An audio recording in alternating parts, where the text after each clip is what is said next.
नमस्कार दर्शक बंधु, स्वागत करुचे सिद्धार्थ भक्तिर धर्म वितर्क कार्यक्रम को आपण मान आम सहित जोड़ी होती ओडिशार वरेण्य विद्वान माने विभिन्न शास्त्र उदाहरण चरित्र उदाहरण तथा पौराणिक कथावस्तु को नहीं आम वितर्क जारी रहिबो। आज विषय वस्तु रही काशीराज कन्या मान बलपूर्वक आनिबा भीष्मक पई उचित पदक्षेप नथिला।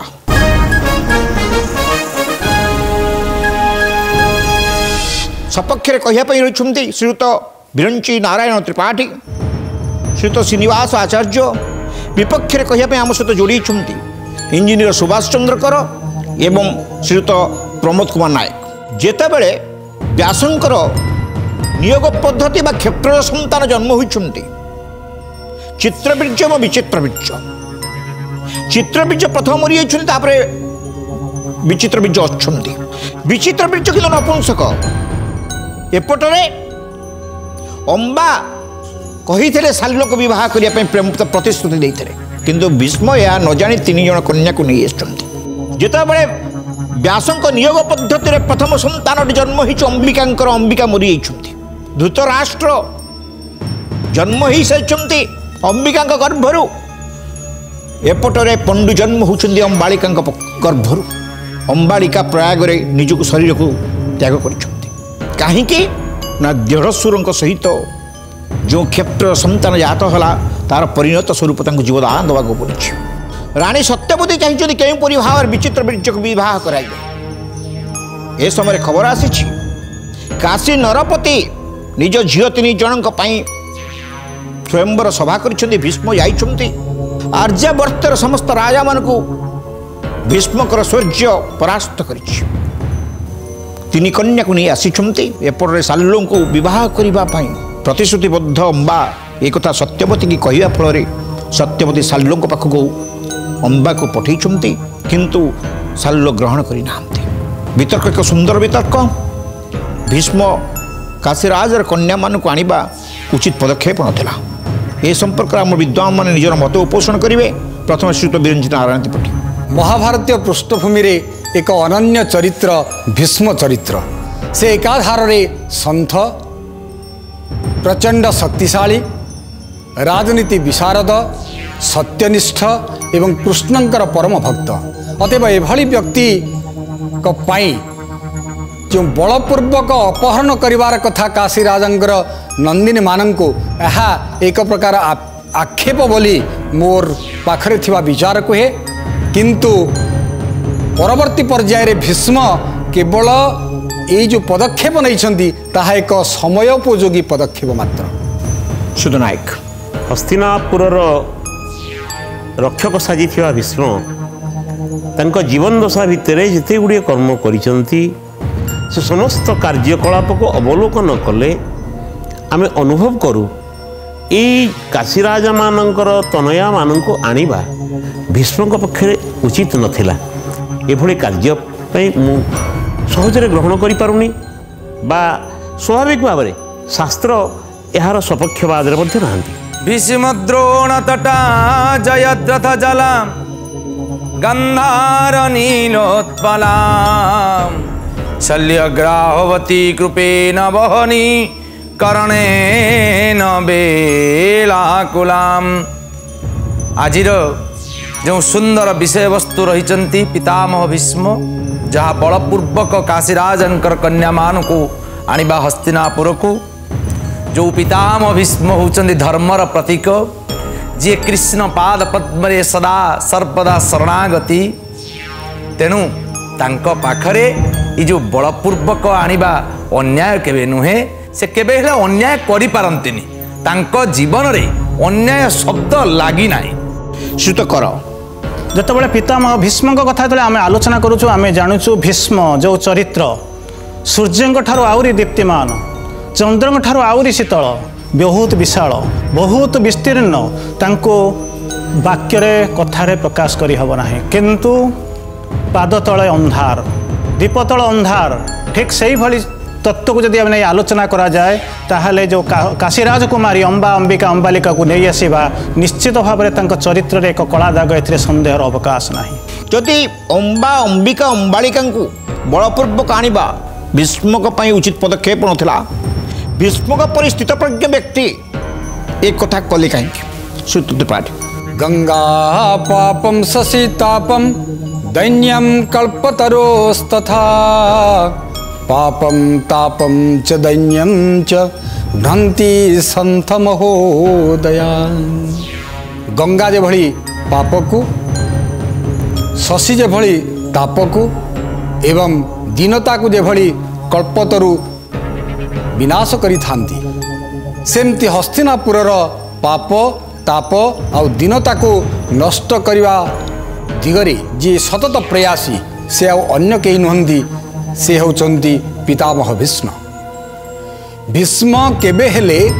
काशीराज नंदिनी मानंकु अपहरण करी आनी नाहंती कारण भीष्मंकर एई पदक्षेप थिला जे से आदिष्ट हेतिले माता सत्यवती द्वारा। माता सत्यवती कहिथिले जे आमर पुत्र पाइकी उपयुक्त कन्यार अनुसंधान कर तेणु रूपरे गुणरे बुद्धिमतारे ये सबू को विचार को लेकरी भीष्म देखिले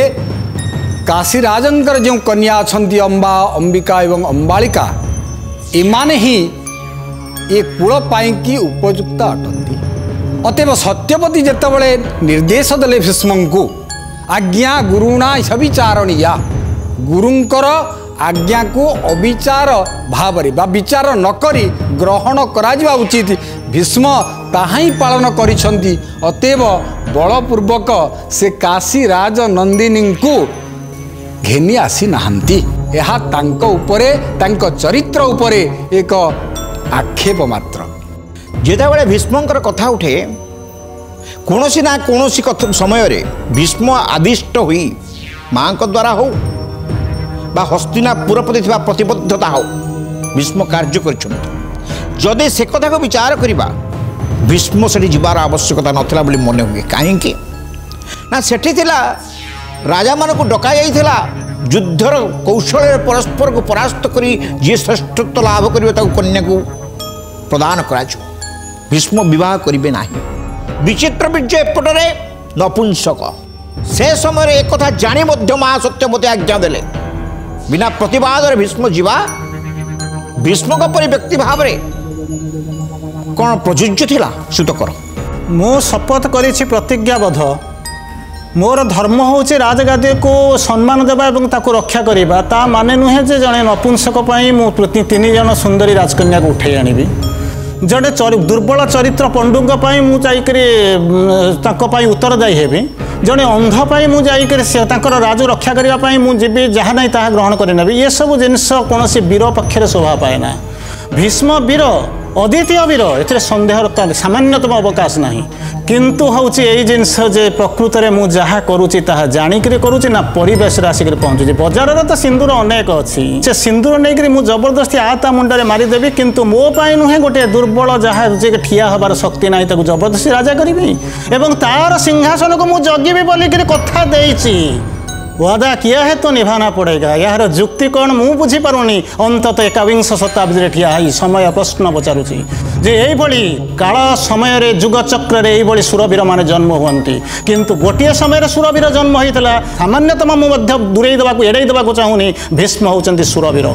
से समय अर्जुन सुरवीर से समय कर्ण सुरवीर किंतु से तो कौटे आज यही जो जिनस करने मो भूल मो माँ कह बोलिक मुझे कहि ये जिनस नुहे तापर निजपाई आनिबार अवस्था अलग किंतु जो मैंने अयोग्य मुझे कथा देछि बोलिक उठाई आनिबी एवं मु जुक्ति करी ताहा जाऊँगी ताहा नुहे अंततः भीष्म परि चरित्र पाखे ये शोभा पाए नाही। माँ कही योग्य कन्या बुझापी किंतु देखा दरकार जे मो पुओर कैलिबर कौन तार एफिशिएंसी कौन चाकू मु जजड़िकी मुझे जो मैंने पुणी सालो को भल पाउथिबा चरित्र मन प्राण सर्व शरीर समर्पित होता गोटे सत्ता को जबरदस्ती उठाई नहीं आसवापर जुक्ति करिए मु जानी ये भाया अंततः भीष्म परि चरित्र पाखे शोभा पाए ना। मु बुझीपारुनी आपण सब बेले सदा सर्वदा बारंबार भीष्म ऊपर जो प्रत्यारोप करुचंती एटा केते दूर ठीक एठी विचार को नबाकू पड़िबो पितामह भीष्म केवल प्रतिनिधित्व दायित्व वहन करिसंती कार ना माता सत्यवतींकर प्रतिनिधित्व भाव नहीं विचित्र बीर्य तार विवाहर प्रस्ताव नहीं बा काशीराजनगर में पहुंचती ये प्रथम कथा प्रतिनिधि आपण सत्यवती को दायी करना आ कूल गुरु को दायी करि पारंती किंतु ये पितामह भीष्म को बारंबार बारंबार बारंबार आपण दोष कहीं प्रत्यारोप करुछंती। द्वितीय कथा ये जो काशीराजंकर कन्या मान को अपूर्व भाव से कौन आगे जाई तांको सहित बलपूर्वक ये करथिले। प्रथमतः जेतबेले काशी राज दरबार रे पितामह भीष्म पहुंचती संस्कृत शास्त्र प्रमाण करती अतिथि सेवा गृहस्थस्य परम धर्म। अतिथि होचंती नारायण बाबू अतिथि को नारायण तुल्य सम्मान दरकार कारण काशी भली नगरी ये होचंती राजा आ उपस्थित थिबा जेउ माने ए अंबा अंबिका अंबालिका जी होचंती ऐं ह्रीं क्लीं जी होचंती महाकाली महालक्ष्मी महासरस्वतींकर त्रिशक्ति तांकु ये विवाह करने आसचंती राज दरबार उपस्थित अच्छे अनेक राजा माने से माने ये जो अट्टहास उपहास करवा ये केते दूर यथार्थता थिला। प्रश्न थिला अंबा प्रतिश्रुतिबद्ध है स्वयंवर सभा को आसिले कहीं हस्तिनापुर को निमंत्रण न करने सत्वे हस्तिना गला कहीं कि पूर्व कथावस्तु गुड़िक रही हस्तिना को जन को निमंत्रण न करागले सी कौन घर को जावा उचित देखो हस्तिनापुर को निमंत्रण न करवा कहीं निमंत्रण हवा हस्तिनापुरी सेतबेले जदि राजतंत्र इतिहास को जदि आमे देखिबा से समयर अपूर्व भाव रे मुख्य धारा थिले हस्तिनापुरी सबु क्षेत्र रे आगुआ जदि आमे राजनैतिक क्षेत्र को देखिबा काशीराजांक सहित ये हस्तिनापुर चुक्ति स्वाक्षर क्या द्वारा होता काशीराजांकर कन्या माने ये हस्तिनापुर बह हे आंक भीतर चुक्ति थिला चुक्ति को खिलाफ प्रथमे किए करिला जदि आमे इंडियन पेनाल कोड को जीवा आईन शास्त्र को जीवा जदि आमे कंट्राक्ट गोटे एग्रीमेंट हुए कंट्राक्ट एग्रीमेंट सेल तापर जाए आउ किछि कंट्राक्ट आग हम ये तो कंट्राक्ट होता ए कूलर कन्या माने से कूल बह करेंगे ताहा मध्य होइतिला ये चुक्ति रे विलक्षण कहीं देखादेला सार ए कथाटार निर्यास रही अलग जगार जेते बेले काशीराजा निजर भौणी सुनंदा विवाह प्रस्ताव आसले पूर्व शांतनु को पाख शांतनु प्रत्याख्यान करते फलस्वरूप काशीराजा निजर झील मानकर जो स्वयंवर सभा कले हस्तिना को निमंत्रण दे नथिले कहीं स्वाभिमान प्रतीक भाव में स्वाभिमान जो मन भीतर आसीला से पर झील बोहू देख मा परी ज्ञानर आलोक ढाली परर संपत्ति तुच्छ मने कर दांड माटी गोड़ी धूली जड़े पुरुष ता आखि आगे प्रत्येक माँ को मातृवत परदार सुमातृवत जो भीष्म निज हेले विवाह करने कौन गोटे क्षत्रिय रही क्षत्रियता अच्छी से निजे युद्ध करी जो आमर 8 प्रकार विवाह प्रक्रिया रही से राक्षस विवाह अच्छी से विजय करी राज्य जय करी कन्या ग्रहण कर पारते किंतु निज तो करूना भाई आलोचना रही युद्धर प्रयोग शाला आज्ञा तापर गोटे सुंदर कथा आपण मैंने समस्ते कहते सत्यवती कहले थे आम रामायण पृष्ठभूमि को अनुभव करवा कैकेयी माँ तो कही भरत तू राजा हो भरत कौन राजा हेले कारण पितामाता कथा ग्रहण योग्य पालनीय ये सदाबले शास्त्र कहते किंतु ता विचार पूर्वक जदि पिता किंबा माता निशासक्त अवस्था जड़े मदुआ बापा मद पी दे कह पुओ मरीगली मत पोड़ी दियो ताले पुओ कौन ताको पोड़ी देवा उचित हो बापा कथा मानिबा उचित हो माँ कथा मानिबा उचित तद्वत माँ जहाँ कहते ता केते दूर ग्रहणीय ତାହା କେତେ ଦୂର ବିଚାର୍ଯ୍ୟ ଏ କଥାକୁ ଆମେ ଅବଲୋକନ ନକରି ନିଜଙ୍କ ଭାଇ ପାଇଁ ନିଜର ସ୍ୱାର୍ଥକୁ ଆଖି ଆଗରେ ରଖି ମାଆଙ୍କର କଥାକୁ ପରିପାଳନ କରି ସିଏ କାଶୀ ରାଜାଙ୍କର କନ୍ୟାକୁ ହୁଏତ ସେଠି ତ ମାଗି ପାରିଥାନ୍ତେ। ଗୋଟେ ଝିଅର କ'ଣ ସ୍ୱତନ୍ତ୍ରତା ନାହିଁ, ସେ ନିଜ ଇଚ୍ଛାରେ ଗୋଟେ କନ୍ୟା ସ୍ୱାମୀଟିଏ ବରଣ କରିପାରିବନି? ତା ପ୍ରତି ଗୋଟେ କ'ଣ ନିହାତି ଆମେ ଅବିଚାର କରିବା ଆବଶ୍ୟକତା ରହିଛି। କ୍ଷତ୍ରିୟର କ'ଣ ଧର୍ମ ନୁହଁ ଅନ୍ୟର ଝିଅ ବୋହୂମାନଙ୍କୁ ବା ନାରୀମାନଙ୍କୁ ସୁରକ୍ଷା ଦେବା? କେବଳ କ'ଣ ତାଙ୍କ ଧର୍ମ ଯୁଦ୍ଧରେ ଜୟ କରିକି ତାଙ୍କ ଝିଅକୁ ଆଣିକିରି ଆମେ ଭାଇଙ୍କ ହାତରେ ବିବାହ କରିଦେବା? ଆପଣ କହିବାର ଅର୍ଥ ନାରୀ ପଣ୍ୟ ବସ୍ତୁ ନୁହେଁ। ଆଜ୍ଞା, ପୁଅ ମଧ୍ୟ ଗୁରୁ ହୋଇପାରେ କି କେତେବେଳେ ନା କର୍ଦ୍ଦମ ମୁନି ଯେତେବେଳେ ମା ଦେବହୂତିଙ୍କି ଜିଜ୍ଞାସା କରୁଛନ୍ତି, ବିଦ୍ୟାଦାନ କରୁଛନ୍ତି, ମନା କରିଦେଲେ, କହିଲେ ଆଉ ଦେବି ନାହିଁ। ନା କାହିଁକି ନା ତୋ ଗର୍ଭରେ ଯେଉଁ ପିଲାଟି ଅଛି ସେ ହେଉଛି କପିଳ ଭଗବାନ, ସେ ହିଁ ଜନ୍ମ ହେଲେ ସେ ତତେ ଦେବ। ଯେତେବେଳେ 12 ବର୍ଷ ହେଇଗଲା କପିଳ ଭଗବାନକୁ, ପୁରାଣରେ ଲେଖା ହେଇଛି କେଉଁଠି 12 ବର୍ଷ କେଉଁଠି 9 ବର୍ଷ,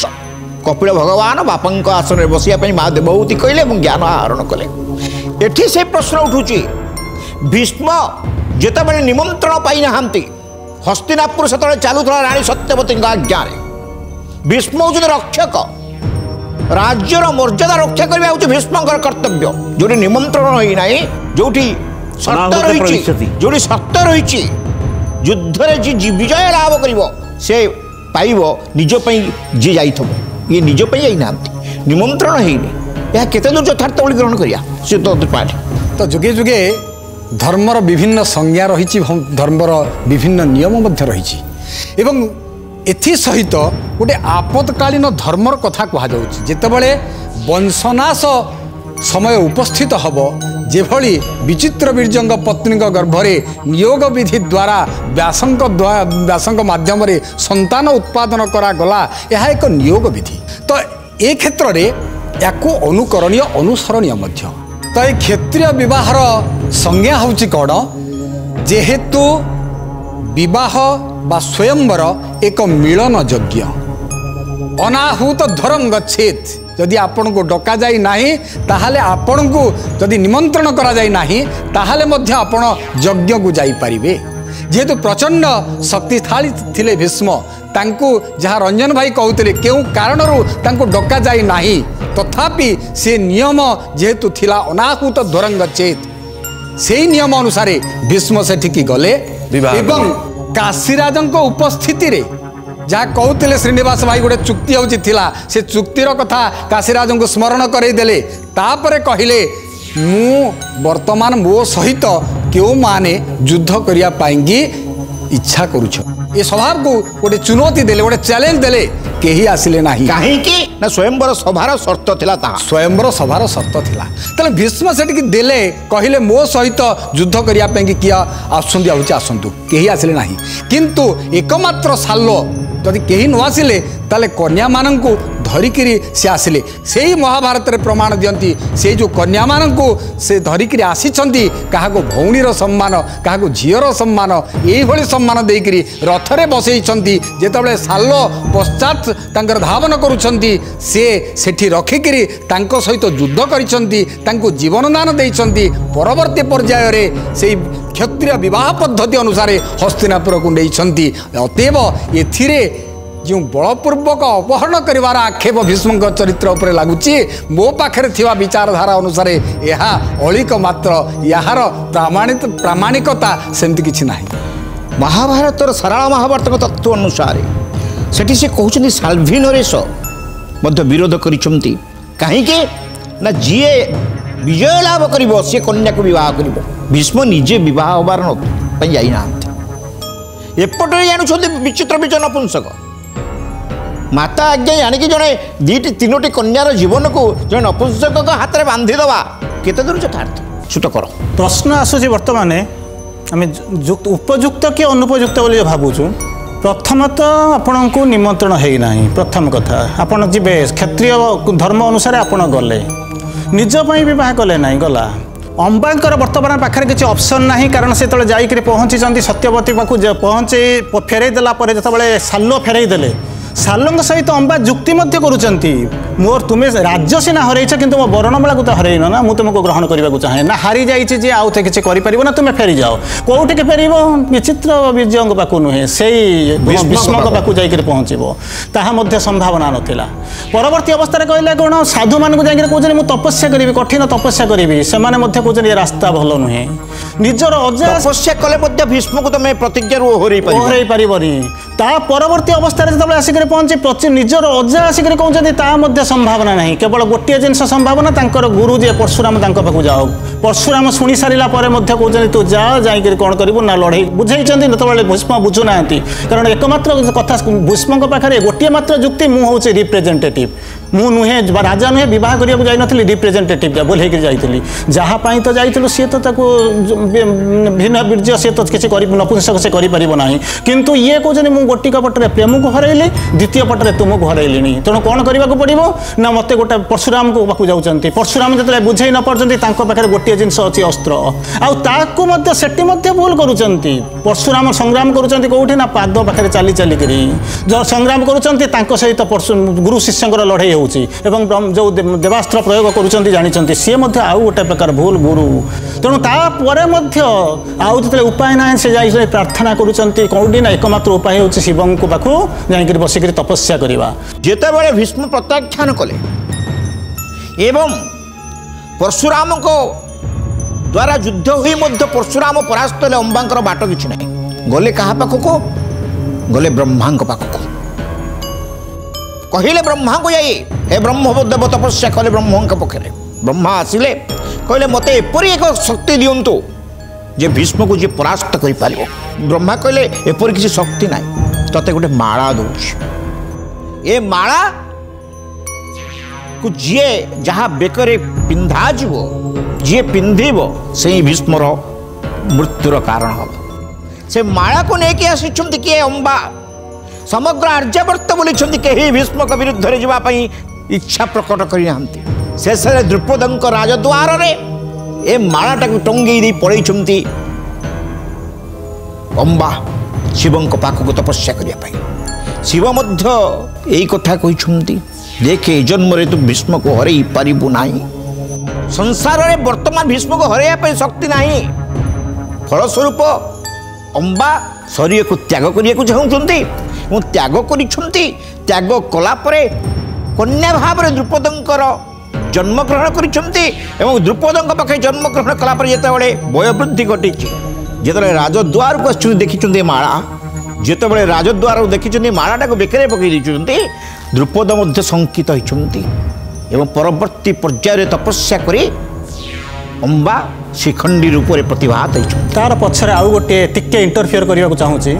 हायर फिलोसफी कहूँ दर्शन कहूँ जेपर्यंत तैयारी जदि रिबार्थर कनसेप्ट नि जाए पुनर्जन्मर कनसेप्ट को नि जाए आज पर्यंत जिते जन होती केवल लाइन ऑफ सेक्स समस्त सामान होती जो मैंने पुओ होकर मरी से पुओ होकर जन्म होती जी झील होकर जन्म होती झील होकर मरी केवल पृथ्वी इतिहास तात्विक इतिहास आध्यात्मिक इतिहास गोटे जगार डेविएसन होती जहाँ हूँ शिवंकर बर महादेवंकर बरक गोटे नारी अंबा जन्म होती द्रुपद घरे शिखंडी होकर जन्म होती अर्धनारीश्वर तत्व को विचार कला को एक कथा को आम आलोचना करिपरिबा बा कथा को ग्रहण योग्य करिपरिबा तथापि ये प्रश्न रोचे भीष्मंकर से प्रश्न मूल प्रश्न रही किंतु वर्तमान विषय क्रियाशील होती भीष्म एटी किसी पदक्षेप नबार आवश्यकता थिला कि सुताचार्य अंबा अंबिका अंबालिका ये जो तीन देवी आ तीन नंदिनी होउचंती काशीराजा नंदिनी तेबे ये जो भीष्म से धर्मर प्रतीक जो कुरुवंश प्रतिष्ठा होता से कुरुवंशर समग्र दायित्व को बहन करुले किए ना पितामह भीष्म कहीं ना से बल अधिक बुद्धि अधिक बयसरे अधिक विद्यारे भी अधिक कहली आज्ञा बल विद्या बुद्धि कहली आज्ञा तेणु जो विचित्र बीर्ज कथा आपण आलोचना करुले विचित्र बीर्ज को अंबिका अंबालिका विवाह करचंती आ अंबा तांकर जेहेतु पूर्वर प्रेम प्रणति थिला तेणु ये भीष्म पितामह सहमति देइचंती एवं पूर्ण सम्मान सहित पठेइचंती का पाखु ना सल्ल नरसिंह पाखु पठेइचंती आणुथिले कहीं किंतु सुनंतु आज्ञा କଥା को शुणु विषय को सल्व नरेश अपूर्व भाव ग्रहण करना कारण ये राजयुद्ध राजक्षेत्र राजनीति की से मानी जदि आम विचार को नवा ये जो विचित्र वीर्य जितेबाला विवाह कर सारे अंबिका अंबालिका को विवाह कर सारे से समय राजत्व राजगादी कथा बुझुले कि बुझिले राजगादी कथा तेणु पितामह भीष्म समस्त दायित्व बुझिले राजगादी कथा बुझे राजमाता कथा बुझे राजगादी कथा बुझे प्रजा मान कथा बुझे तेणु प्रजा मान धर्म और न्याय परिपोषण करवा कौन पितामह भीष्म पाखे भूल थिला कि द्वितीय कथा को जदि आम विचार को नवा ये होचंदी पितामह भीष्म ये होचंदी भीष्म जहाँ आम पूर्व प्रमाण करचे बल विद्या बुद्धि रे अत्यंत असीम ज्ञान अर्जन करिसेंती जी ये कुरुवंश समग्र कुरुवंश को परिचालित करुचंदी पितामह भीष्म विवाह करवाटा ठीक थिला पितामह भीष्म पाखे अम्बा को विवाह करवा ठीक थिला आसीतिले जुक्ति हेतिला मध्य विवाह करितांते तादरे भूल किछि नथिला किंतु से संकल्पबद्ध जज्जाग्रते दूरो मुदैति दैवम तदा तथुप सुप्तस्यम ततैवेति दुरंगम ज्योतिषां ज्योतिरेकम तन्मे मनः शिव संकल्पमस्तु से संकल्प करते कारण से होचंदी शिव भक्त शिवंक पाखरे निज माँ को निज पितांकर आशा को पूरण करने पाई सत्यवती जो विवाह करेंगे से आशा को पूरण करने से कौन करते ना 3 बार नुहे 10 बार नुहे 1 रु अधिक बार नुहे अनेक थर संकल्प करते यज्ञ संकल्प कर सारे केमिति से विवाह करेंगे देखंतु गोटे धर्मर निकिति से बंधा एपटे राजनीतिक क्षेत्र को विचार करुचंती एपटे आध्यात्मिक तत्व को विचार करुचंती एपटे सामाजिक तत्व को विचार करी पितामह भीष्म अपूर्व भाव में कार्य को आगे नौचंती जितेबले माँ सत्यवती विवाह कथा शांतनु को करते से पर्यंत ठीक थिला प्रतिज्ञा करते कौ प्रतिज्ञा जितेबले सत्यवती बापा जितेबले कही मु चाहूँगी मो झीर पिला माने राजसिंहासन आरूढ़ हे से निजर वक्तव्य को उपस्थापित कर भीष्म प्रतिज्ञा करते सत्यवती विवाह करते सत्यवती 2 पुत्र याप होता और जात हेले जोपरी भाव में गंगांकर तत्व को विचार कला बेलू हीनबीर्य होते चित्रबीर्य मरीगले विचित्रबीर्य हीनबीर्य होते सिंहासन को जहाँ कहते सिंधिया सब सिंहासन से केवे आरूढ़ करुले राजसिक कथा कहीं बुझु नुले यह विचार कला गोटे पटरे आखे बुझी दे बिना प्रतिवाद भीष्म एक ग्रहण करने बोधे उचित था मन हो मोर मतरे श्रीत नायक जोड़िए कथा गोटे रामायण रे कैकेयी विवाह प्रसंग रे जिते दशरथ जाइछंती सेतबेले से कथा भी कही अरे तुम्हें तो विवाह कर तुम संतान संतति होना तुम आहरी गोटे कन्या को विवाह करने आसी तुम वार्धक्य अवस्था सेमती पूर्ण एक वार्धक्य अवस्था संतान सत्यवती ग्रहण कर प्रतिबंधक कैकेयी पाखरे प्रतिबंधक नाला कारण कौन राजा दशरथ कौन संतान नथिले किंतु ये एक संतान थिले भीष्म और से भीष्म खाली भीष्म थे नुह ता पूर्व सत्यवती पाखे अच्छा व्यास आउ संतान पाखे भीष्म ये जोड़े चरित्र थिला बेले से तू परिस्थिति विवाह कले कलापर जो तांकर 2टी पुत्र जन्म होला मरले से भीष्म तो अंत रखे माँ जड़े बंची जड़े मरी माँ कहले मोर तो आवश्यकता गोटे ना भाई बहुटे दरकार जी थे समस्त टे आने कहीं अरे बाबू 3 जन पचार तो से इच्छा कौन अच्छी ता भी कले ना जो कथा को आलोचना करुचे जो कथा आपण कहते जे तांको निमंत्रण हो नाला निमंत्रण रहा पछरे भी कारण अच्छे जेभली भाव में जिते बड़े सीतांकर स्वयंवर करागला दशरथ को निमंत्रण नथिला कि अयोध्यार राम को राम लक्ष्मण को निमंत्रण नथिला कहीं ना ता पछर भी कारण अच्छे कारण तो ये आलोचनार विषय वस्तु नुहति आमर मुख्य विषय वस्तु भीष्मंकर कर्तव्य केते दूर समीचीन थिला केते दूर ग्रहणीय आमे ए कथा को विचार कला बेले आमे जे कथा कहूचे जदि आनिल सुरक्षा दियो तमे प्रतिज्ञा करिछ मु विवाह हेबिनी सी अन्य जन को भल पाऊँ ता भी पचारे धरिकी आनी नहीं से कथा रही जिते बह करने से प्रेम करुले सी तारे स्वयंवर सभा को आसिले कहीं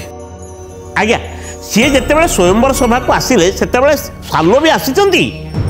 से स्वयंवर को साल्व भी निमंत्रित। जेतेबेले काशी राजा ये कथाटी उठेले स्वयंवर सभारे सेतेबेले हस्तिनारु कई प्रतिनिधित्व करेंगे ना बोली तीन कन्या जानीगले। साल्लुंकर वीरत्व पर अंबांकर विश्वास थिला तो से जानी साल्लु आसवे तेणु से वर्णमाला देवे ये दृष्टिकोण अंबा नीरवी जाते कि जितेबाला पहुँचले भीष्म बिना वाक्य व्यय बिना तत्व निर्यास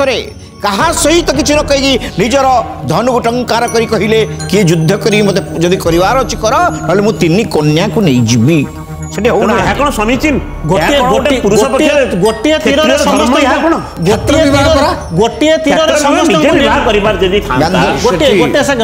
तीर समस्त को निरस्त्र कले डरी जाए विश्व विजयी हेले तेणु से करें ना स्वयं वरण करवा हूँ स्वयंवर सत्यवती जानी निमंत्रण पत्र दिया ही नहीं तो सत्यवती आज्ञा देले कहीं सुध त्रिपाठी एभली गोटे स्थिति आसी पहुँची जाए मनीष जीवन में जितेबले जोटा करणीय नुहे ताकू मध्य मनीष करने बाध्य हुए वंश रक्षा कि भाई बहु एवं देढ़सुर यही जो संपर्क को जदि निजोग विधि द्वारा ताकू ग्रहण करा जाउची सत्यवती एभली भाव में जेहेतु से माँ कूलर माँ तेणु से बाध्य हेले ये कार्य करने आदेश देले मध्य सत्यवती महत्व आकांक्षा थिला कहीं भीष्म प्रतिज्ञाबद्ध सत्यवती पुत्र राजा हेब तेणु पुत्र मध्य राजा हम ए महत्वाकांक्षा सत्यवती थिला से दृष्टिकोण विचित्र विजोग कन्या आने से भीष्म को आज्ञा देते किंतु भीष्म प्रतिज्ञाबद्ध थे हस्तिनार जड़े सुंदर युवराज को प्रदान करने कर्तव्य थिला कहीं प्रतिबद्धता थिला हस्तिनार राजकुल प्रति तो भीष्म एक कर्तव्य बोधर विच्युत हेले कहीं सुतकर बड़ आशा रखा बड़ स्वप्न देखिबार किसी भूल न थाए कारण से होती बर्न बाय ग्रेट से जन्मरू से बड़ होती राजकुल से सब ठीक अच्छी विवाह करने को जो किसी समय पूर्व आम आलोचना कले दशरथ जाकर विवाह करने द्वितीय जो कई गले प्रस्ताव पकड़े से दशरथ निजे विवाह करेंगे जनकर विवाह करवा जे पुओ उपर केवल पिला होनी संतान जन्म होनी गोटे पुओ पाखे केवल प्रोब्लेम थी झील पाखे किसी प्रोब्लेम नथिबो या मध्य मॉडर्न साइज बहुत आपण मैंने जानते ता मध्य कहींपारे ना किंतु से निजे विवाह करने जाते एठी कौन हो माँ प्रस्ताव देते कौटी प्रस्ताव बुझ जाई जबरदस्ती कौटी उठे आण एमतीका जिनस कौन प्रस्ताव बुझ से बेले चतुर्थ जिनस आम टे आलोचना कर सारे से जो आपण मैंने कहते साल कहीं आसिक पहुँचले स्वयंवर स्वयंवर धर्म हूँ जहाँ हूँ गोटे जिन स्वयं वरण कर तुम फूलमाला नहीं जाऊँचे हाथ में से जहाँ वरण कर जबरदस्ती उठाई नहीं आसी पहुँचे ताके यथार्थ युक्तियुक्त नाला तार परवर्ती अवस्था हूँ धर्म बहुत जिनस आलोचना कर सारे धर्म धर्म कहले कौन आम बुझुं धारयती धर्म राजकुमार हिसाब से जितेबाला भीष्म पितामह पाखे अनेक सुगुण थिला आम सन्देह करें किंतु ताहा धर्म को क्वालिफाई करुछि तो निजे योग्य धर्मर गोटे पटे धारयती धर्म धर्म अन्य पटे ध्रियते धर्म बस किंतु से जब राजसिंहासन में मुझे बसबी ना किंतु राजसिंहासन में कई बसबेनि मुझे शासन करी तार कि धर्म को से प्रतिपादन करुछि हस्तिनापुर सिंहासन प्रति कि प्रतिबद्धता मु हूँ शक्तिमान जदि मुझे आनी से कहूँ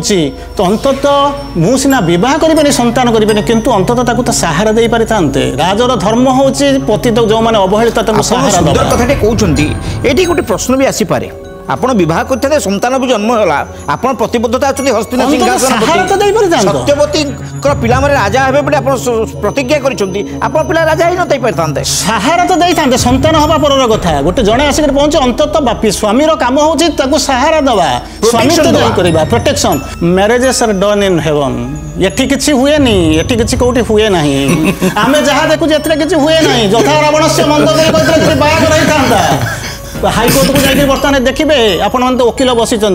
मैरेज रेजिस्ट्रेशन होती 1000 लोक मैरेज डिवोर्स पकई तेणु यही हूँ कौन ना आमे बह गंधर्व बह विभिन्न प्रकार बहर तत्व से कौ धर्म आपंकर शोई कहते कौन ना मुझे रही अनेक वर्ष पर्यंत रही उत्तरदायी हेबी ताले आज पर्यंत रहा ना असुविधा कौन है कहीं छाड़ी देकर पलि जाते आज पर्यंत रही था आपंकर एकुटिया होती सरला नेपोलियन मरी न था आपंकर ये मरी न था हिटलर मरी न अलेक्जेंडर मरी न था ठीक अच्छे आम स्वीकार करवा मु योग्य बोली अन्यर घर भांगार कि धर्मता अच्छी କି ଧର୍ମ ଅଛି ତା ଦେହରେ ଧାର୍ମିକତା କେଉଁଠି ଅଛି? ଘର ଭାଙ୍ଗି ନାହାନ୍ତି ଆଉ କଣ କରିଛନ୍ତି? ସାଲକୁ ବିବାହ ଘର ଭାଙ୍ଗି ନାହାନ୍ତି କିନ୍ତୁ ନାରୀମାନଙ୍କୁ ଅସମ୍ମାନ କରିବାର କଣ ଘର ଭାଙ୍ଗିଛନ୍ତି ଆଜ୍ଞା। ମୁଁ ଧର୍ମ ପାଳନ କରୁଛି, ମୋର ସନ୍ତାନ ହଉଛି ବିଚିତ୍ର ବୀର୍ଯ୍ୟ, କିନ୍ତୁ ଦୁନିଆରେ ଅମ୍ବା ଅମ୍ବିକା ଅମ୍ବାଲିକା କିଛି ନାହିଁ। ମୁଁ ତା ପାଇଁ ଉତ୍ତରଦାୟୀ, କିନ୍ତୁ ଅନ୍ୟମାନଙ୍କର ସଂସାର ଭାଙ୍ଗିବାର ମୋର କଣ ସମର୍ଥ ଅଛି? ତାପରେ ସେତିକି ନୁହେଁ, ପ୍ରେମର ରାଜାର ଧର୍ମ ହଉଛି ପ୍ରେମକୁ ନେଇକରି କୂଳରେ ଲଗେଇବା, କୂଳକୁ ନେଇ ଭାଙ୍ଗିଦେଲେ। ସେଠି କୋଉ ଧର୍ମ ଥିଲା? ସାଲକୁ ବିବାହ କରିଥିଲା। ଯଦି ନହେଲା ତାହେଲେ ତାକୁ ନେଇ ବିବାହ କରେଇ ଦିଅ, ତାହା ମଧ୍ୟ କରିପାରିଲ ନାହିଁ। ଗୁରୁ କହୁଛନ୍ତି ତୋର ଧର୍ମ ହଉଛି ତୁ ଯାହା କରିଛୁ ଗୁରୁ, ଗୁରୁ ଗରିମା ଯାହାର ଅଛି ସେ ଗୁରୁ। ଆରେ ତାକୁ ଗ୍ରହଣ କରିନିଅ ନା ତୁମ ସହିତ ଯୁଦ୍ଧ କରିବି? କୋଉ ଧର୍ମ ଥିଲା ଏଥିରେ? ଝିଅ କହୁଛି ମୁଁ ତୁମତେ ଆଣିଛୁ, ମୁଁ ଆଉ ଫେରି ପାରିବି ନାହିଁ। ଭିତରକୁ ଯା, ନିଜକୁ ପ୍ରବେଶ କର, ଆତ୍ମାକୁ ପଚାରେ ମୁଁ ବର୍ତ୍ତମାନ କଣ କରିବି? ଆପଣ ଯାଇକରି କଣ କହୁଛନ୍ତି ନା ପ୍ରତିନିଧି ହେଇକରି ଯାଇଥିଲି। ଆରେ ପ୍ରତିନିଧି ହେଇକରି ଯାଇଥିଲୁ, ତାକୁ ଉଠେଇକି ଆଣି ସାରିଲୁ। ପ୍ରତିଜ୍ଞାବଦ୍ଧ ପ୍ରତିବନ୍ଧୀ। ତୁ ପ୍ରତିଜ୍ଞାବଦ୍ଧ ଯଦି ତାର ଆଧ୍ୟାତ୍ମିକତା ଆସିଲା କୋଉଠି? ସାମାଜିକତା। ସମାଜରେ ଯାହା ଘଟୁଛି ଯଦି ମୁଁ ଉଠେଇ ନେଇ ଆସିବି ତାହେଲେ ଇଏ ହଉଛି ପୁଣ୍ୟ। ଯଦି ଦୁନିଆରେ ସମସ୍ତେ ଉଠେଇ ଆଣିବେ ତାହେଲେ ସିଏ ହବ ପାପ। ଭୀଷ୍ମଙ୍କର ଅହଙ୍କାରକୁ ସେଇ ତ କହୁଛି, କୋଉ ଧର୍ମରେ ଆପଣ ମତେ କୁହନ୍ତୁ ଯେ ଭୀଷ୍ମକୁ ଆପେ ଆମେ ପ୍ରାର୍ଥନା କରୁଛୁ? ଶ୍ରୀନିବାସ ଆଚାର୍ଯ୍ୟ ଏ ସାର୍ ଜବରଦସ୍ତ ଉଠେଇ ଆଣିଲେ। ସୁଭାଷ ସାର୍ କହିଲେ ଜବରଦସ୍ତ ଉଠେଇ ଆଣିଲେ। କଣ ବଳ ପ୍ରୟୋଗ ତାଙ୍କ ସହିତ ଟାଣିଥିଲେ ତାଙ୍କୁ? ଆଉ କଣ କରିଥିଲେ? କଣ କରିଥିଲେ? ଆପଣ ମହାଭାରତ ଟିକେ ପଢନ୍ତୁ। କଣ କରିଥିଲେ ସାର୍? ମହାଭାରତ ଟିକେ ପଢନ୍ତୁ। ସେଇ କଥା କହୁଛି। ଯେତେବେଳେ ଯୁଦ୍ଧ ହେଲା, ଯୁଦ୍ଧଂ ଦେହି ଡାକରା ହେଲା, ପିତାମହ ଭୀଷ୍ମଙ୍କ ଦ୍ୱାରା ସମଗ୍ର ଭୁରିରାଜ ଦରବାରରେ ସମସ୍ତ ରାଜ ଦରବାର ଉପସ୍ଥିତ ଥିବା ରାଜା ମାନେ ହାରିଲେ। ଇଏ ବିଶ୍ୱ ବିଜୟୀ ହେଲେ।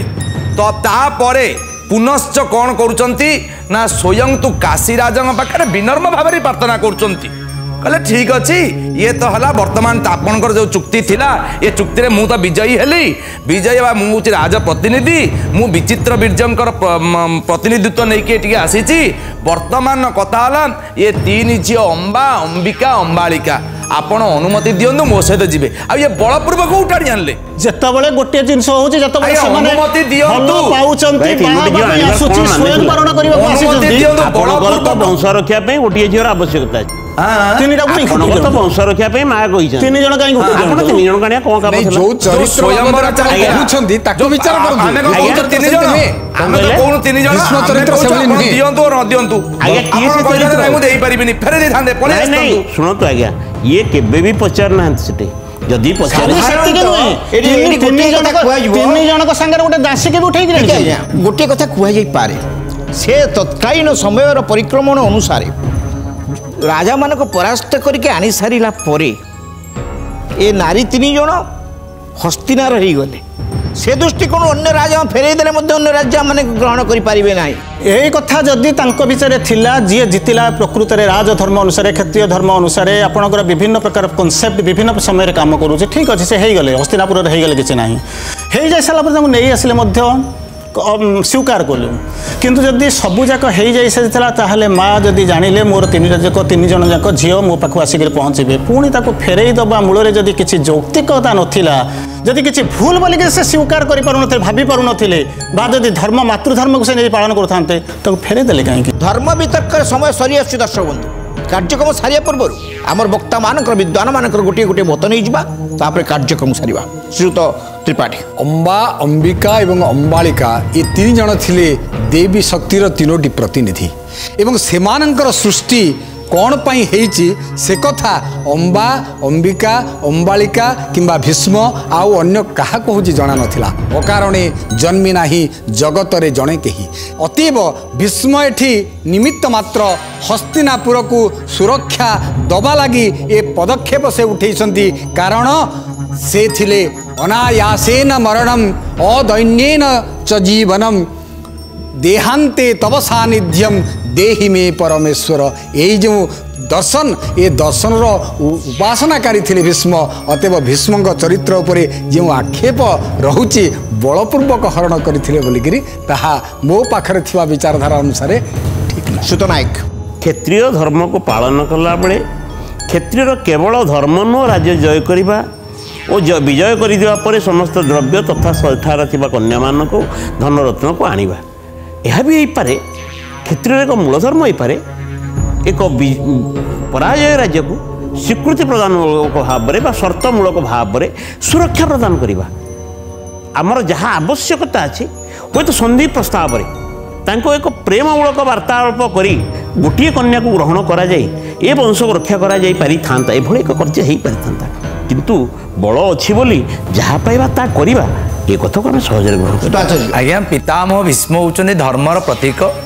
तेणु पितामह भीष्म पक्षर केबे हेले भी अन्याय हो पारे ना अन्याय को केबे हेले सारा जीवन को जदि